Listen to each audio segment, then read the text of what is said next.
Aujourd'hui, nous sommes des milliers.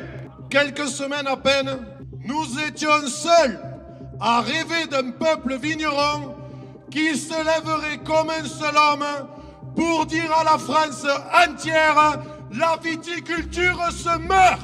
Paris doit répondre. Les viticulteurs crient leur désespoir et ce n'est pas les raisons qui manquent. Aléas climatiques, hausse des charges, baisse du prix du vin.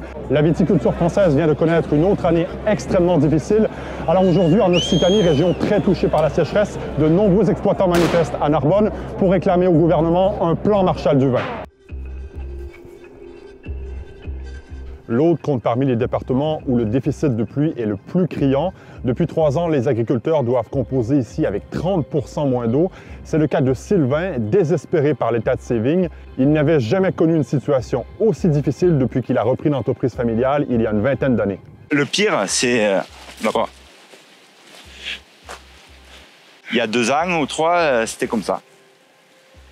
Et là, ça n'a pas poussé. Quel impact ça a eu sur votre production? Là, entre 20 et 30%, je pense, de moins. Voilà. Même s'il pleut l'année prochaine, c'est sûr qu'on ne produira pas. Et c'est pour les autres années, quoi. S'il n'y a pas de pluie, dans 2 ans, il n'y a plus aucune récolte ici, quoi. Même si la vigne est une plante peu gourmande en eau, certains vignerons réclament donc eux aussi leur retenue d'eau pour récolter les pluies durant la période hivernale. De toute façon, les derniers aqueducs, je crois que c'est les Romains qui les ont faits. Les canaux, je crois que c'est Louis XIV avec le canal du Midi. Et les barrages, c'est De Gaulle depuis. Donc il vous faut des solutions pour irriguer, c'est ça? Oui. Sinon, il n'y aura plus d'agriculture dans le littoral audois. Les déboires des vignerons sont aussi financiers. Leurs charges ont explosé avec la guerre en Ukraine et l'inflation qui a suivi. Et pendant ce temps, le prix du vin, lui, baisse car la consommation des Français diminue, mais aussi en raison de la concurrence étrangère qui tire les prix vers le bas. Cela fait 15 ans que le prix d'achat de nos vins n'a pas bougé. Ce n'est plus tenable.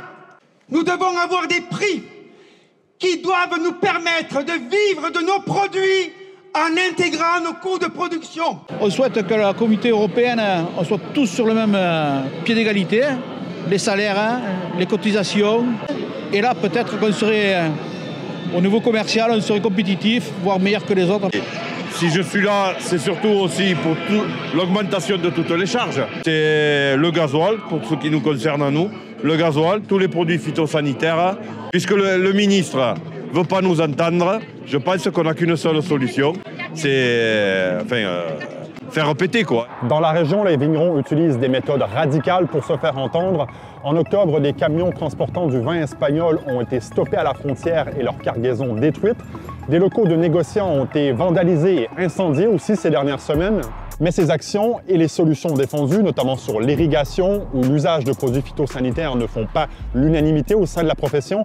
Pour ce reportage, je devais rencontrer un viticulteur en désaccord, mais celui-ci a fait marche arrière par crainte, je cite, de s'attirer les foudres de la profession dans un climat particulièrement tendu. Mais une autre vigneronne a accepté de me rencontrer. Normalement, les sarments, ils devraient faire 1,50 m, quoi. Et là, il n'y a rien, quoi. Ça n'a vraiment pas poussé autant que d'habitude. Du coup, les grappes étaient toutes petites et il y en avait 2 à 3 fois moins, quoi. C'est quoi votre philosophie par rapport à ces aléas climatiques Je pense qu'on peut refaire venir, sur des petites surfaces, refaire venir l'eau et en tout cas la préserver et la garder. Ça fait 10 ans qu'on ne travaille plus les sols sur cette parcelle et on voit bien que l'herbe est déjà verte, elle est déjà en train de repousser. De toute façon, c'est la seule solution de travailler avec la nature. Pour vous, construire des retenues d'eau, par exemple, c'est pas la solution? Des mares, des fossés, faire des haies, mais des grands bassins qui vont s'évaporer plus vite que ça va se remplir, pour moi, c'est un peu une hérésie. Donc si on ne peut plus faire de vignes dans la région, ben, on fera autre chose. Mais on ne va pas changer le climat. Enfin, en tout cas, c'est trop tard. Le monde de l'écologie, c'est aussi un monde qui use de méthodes radicales que vous critiquez parfois, mais vous aussi, vous avez votre radicalité aujourd'hui. Les méthodes sont radicales parce qu'on s'aperçoit qu'eux, ils sont entendus parce qu'ils sont radicaux, que nous, en étant dans l'écoute et surtout d'obéir aux règles, et bien, au final, on est les grands oubliés. Et là, ça va continuer, vous croyez? Ça va monter crescendo, forcément. Ouais. À moins que l'État prenne le problème à bras le corps, mais je pense que ça ne sera pas le cas et malheureusement, il va falloir en venir à des actes beaucoup plus virulents, à notre grand désespoir. Mais bon, à un moment donné, le désespoir t'amène à ça.